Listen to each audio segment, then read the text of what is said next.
Кривичниот суд во Скопје денеска го ослободи од притвор новинарот Зоран Божиновски. Мерката притвор е заменета со друга мерка на предпазливо, соопштија од Сдруженијето на новинарите. Божиновски е еден од обвинетите во случајот шпион за злосторнишко здружување, шпионажа и уцена.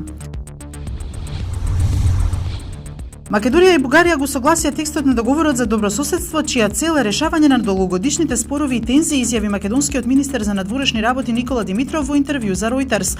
Потпишувањето на договорот ќе зголеми довербата меѓу нас, ќе покаже дека сме сериозни и дека сакаме да создадеме пријателства во регионот, вели Димитров.